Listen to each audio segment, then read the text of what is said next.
Saya berumur 30 tahun. Saya belum melihat Rasulullah dalam mimpi. Apakah keadaan ini dianggap sebagai celaka? Standar melihat Rasulullah di dalam mimpi nampak atau tidak nampak tidak termasuk bagian dari kewajiban seorang muslim. Melihat Rasulullah dalam mimpi adalah hadiah dari Allah Subhanahu wa taala. Sahihkah hadisnya? Hadis sahih. Man ra'ani fil manami faqad ra'ani bi anna syaitana la yatamatsalu bi. Siapa yang melihat aku dalam mimpinya, kata Rasulullah, maka sungguh dia melihat aku, karena setan tidak bisa menyerupai aku. Tapi orang yang melihat Rasulullah itu melihat karena ilmu, bukan melihat karena ngawur. Ustaz, tadi malam saya mimpi jumpa Rasulullah. Gimana bentuknya? Jenggotnya putih, rambutnya putih, kumisnya putih. Itu bukan Rasulullah, itu drunken master. Karena Rasulullah itu dalam kitab As-Syama'il Al-Muhammadiyah, jenggot dan rambutnya putih tak sampai 20 helai. Jadi orangnya berilmu dulu, la ilaha illallah betul, tapi lihat pangkal ayatnya, fa'lam annahu la ilaha illallah. Belajar ngaji ilmu. Kalaupun sudah mimpi jumpa Rasulullah, setelah mimpi jumpa Rasulullah itu menjadi tukang ngomong banyak bicara, atau hatinya makin khusyuk, menjadi orang yang makin banyak ibadah, atau justru makin sombong membanggakan diri. Melihat Rasulullah hati menjadi tenang. Melihat Rasulullah sholat bertambah khusyuk. Melihat Rasulullah hataman Quran makin bertambah. Itulah kebaikan. Tapi kalau ngaku mimpi Rasulullah, makin banyak cerita, makin banyak bicara, amal berkurang, maka sesungguhnya kita sedang dipermainkan. Na'udzubillah. Amalan apa yang paling disukai Allah? Ditanyakan oleh Abdullah bin Mas'ud, ayul a'mal ahabbu ilallah? As-salatu ala waktiha, salat pada waktunya. Qultu summa ayyun, apalagi? Birrul walidain, berbakti kepada orang tua. Qultu summa ayyun, apalagi? Al-jihadu fi sabilillah, salat pada waktunya. Anak bapak ibu tak perlu khawatir, zuhur tepat waktu, asar tepat waktu, tapi subuh, maghrib dan isya tanggung jawab bapak ibu di rumah. Tanggung jawab siapa yang lebih besar, guru atau bapak ibu? Guru. Zuhur, asar, subuh, maghrib, isya, bapak dan ibu bertanggung jawab di rumah. Amalan apa yang bisa membuat kita mati husnul khatimah? Istiqomah. Makanya kata ulama tasawuf, al istiqamah khairum min alfi karamah. Satu istiqamah lebih baik daripada 1000 karamah. Bisa jalan di atas air, bisa terbang di atas awan, bisa bicara dengan binatang, mendengar tasbih pohon kayu. Kalau tak ada istiqomah, tak ada gunanya. Mudah-mudahan kita semuanya istiqomah. Aqwamuha wa in qalla, adwamuha wa in qalla. Sedikit tapi istiqomah lebih baik daripada banyak tidak istiqomah. Nah, oleh sebab itu maka kita amal istiqomah, insya Allah dapat husnul khatimah. Bagaimana cara menanamkan karakter baik pada anak didik sesuai ajaran agama Islam? Dipanggil satu-satu. Baca doa makan, Allahumma barik lana fima razaqtana wa qina azabannar. Baca doa pergi dari rumah, bismillahirrahmanirrahim, Allah la haula wala quwata illa billah. Baca doa naik kendaraan, subhanalladzi sakhkhara lana ma kunna lahu muqrin wa inna rabbina munqalibun. Baca doa mau tidur, bismika Allahumma ahya wa amut. Baca doa bangun tidur, alhamdulillahilladzi ahyana ba'da ma amatana wa ilaihin nusyur. Hafal doa tapi tidak pernah berdoa. Ada enggak? Hafal doa tapi tidak pernah berdoa, karena doa hanya teori. Maka cara mendidik adalah praktek, bukan teori.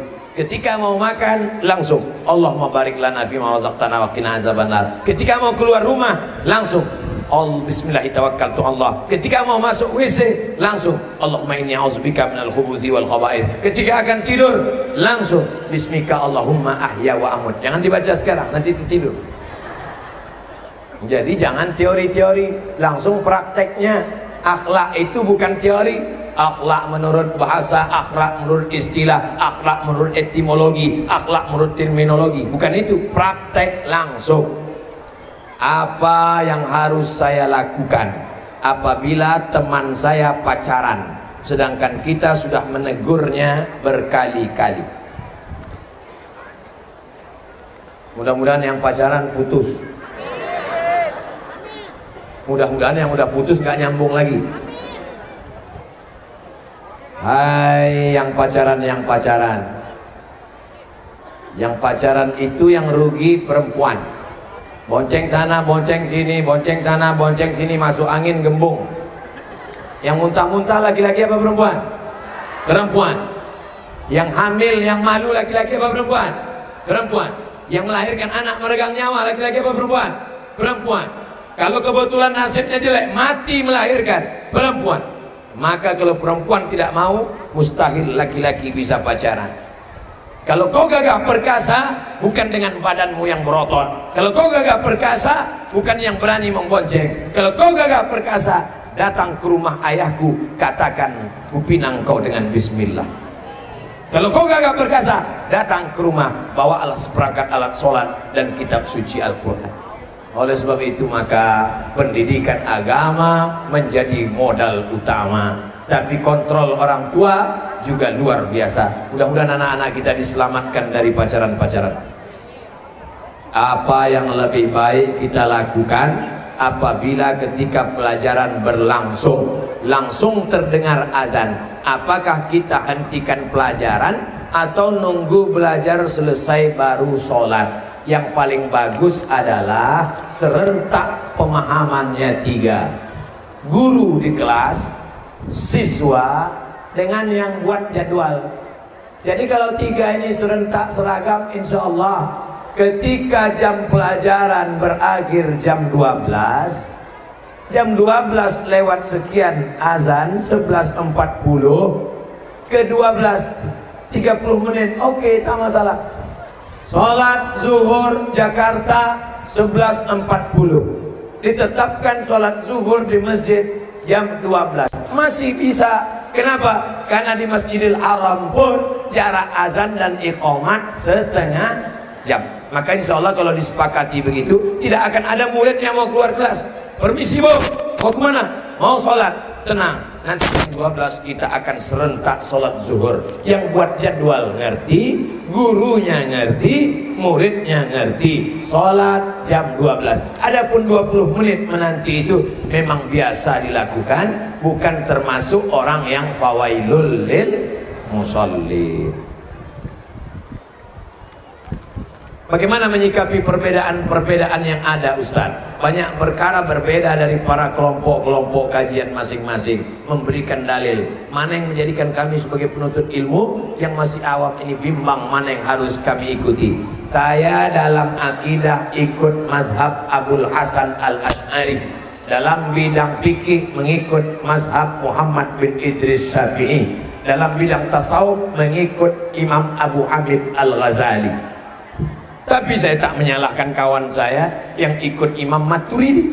Saya tidak menyalahkan teman saya yang ikut Hanafi, Maliki, Hambali, karena masih dalam Ahlus Sunnah wal Jamaah.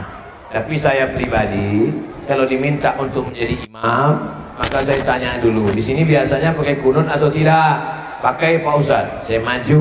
Di sini pakai kunut atau enggak? Enggak, Pak Ustadz. Saya batuk cari imam lain. Karena saya kalau subuh pakai kunut. Dulu yang orang kelahi. Ini pertanyaan zaman dulu. Yang kelahi antara kunut gak kunut itu dulu. Sekarang orang udah gak kelahi lagi masalah kunut gak kunut. Karena sama-sama gak sholat subuh. Apa syarat seorang mengajar? Apakah harus dari pesantren? Ataukah dia harus LC dulu? Istri bapak hamil. Istri bapak hamil 9 bulan 9 hari, kurang 1 hari lagi. Tiba-tiba mules. Papa mules pak. Akhirnya bapak bawa. Saking mau cepatnya belum sampai rumah sakit ada tertulis dokter. Langsung bapak mampir ketuk pintu. Dokter tolong bantu, istri mau melahirkan. Lalu dokter buka pintu. Mohon maaf pak, saya memang dokter. Tolong istri saya. Mohon maaf, saya dokter hewan. Bapak mau nggak nyerahkan istri bapak ke dokter hewan? Tidak, karena menurut bapak ini bukan ilmunya. Bapak takut menyerahkan istri ke dokter hewan karena tidak sesuai ilmunya menurut bapak. Padahal nyawa satu orang. Mengapa bapak mau mengikhlaskan amal bapak tidak bermakna pada orang yang tidak mengerti agama? Idza wusidal amru ila ghairi ahlihi fantaziris sa'ah. Kalau kau berikan sesuatu pada orang yang bukan ahlinya, maka tunggulah kehancuran. Maka kalau dalam bidang agama, serahkan kepada kiai, tamat pondok pesantren, tamat dari UIN, tamat dari Universitas Islam, tamat dari Al-Azhar, dari Ummul Qura Makkah, punya standarisasi mengajar. Kalau tidak, kita khawatir dhalla wa adalla. Saya tidak mengatakan mesti alumni Azhar, enggak. Dari UIN Ciputat, dari IAIN, dari Sekolah Tinggi Agama Islam, dari pondok pesantren, ini baik. Tapi mesti keahlian. Kita naik pesawat, tiba-tiba ngomong pilotnya, mohon maaf pilot yang asli sedang demam, saya sebenarnya super angkot untuk coba-coba. Mau gak naik pesawat? Walaupun gratis, saya yakin turun semua. Sedangkan untuk naik pesawat dari Pekanbaru ke Jakarta aja kita nggak mau. Kenapa ibadah kita, sholat kita, puasa kita, akidah kita serahkan pada orang yang tidak mengerti agama? Kenapa demikian? Maka penting mencari guru. Al-isnad minad din, kata Imam Abdullah ibn Mubarak. Sanad itu bagian dari agama. Laulal isnad laqala man syaa ma syaa. Kalaulah bukan sanad keilmuan dari kiai tuan guru sampai kepada sahabat Nabi, maka tak mungkin amal kita benar. Maka insya Allah di Jakarta ini masih banyak para alim ulama. Ikuti kajian Kiai Haji Al-Fadil Kiai Mahfud Asirun, baca kitab kuning kaca tasawuf, nama kitabnya Tambihul Mughtarrin, peringatan pada orang-orang yang tertipu merasa sedang beramal padahal sebenarnya tidak beramal. Andai saya di Jakarta, andai saya tinggal di Jakarta, pasti saya tidak absen mengikuti kajian kitab Tambihul Mughtarrin yang ditulis oleh Imam Abdul Wahab As-Sa'rani, ulama besar, murid dari Imam Jalaluddin Abdurrahman As-Suyuti, di antara wali-wali Allah Subhanahu wa taala. Ikuti kajiannya, cari jadwalnya, nama kitabnya Tambihul Mughtarrin. Itulah beberapa pertanyaan.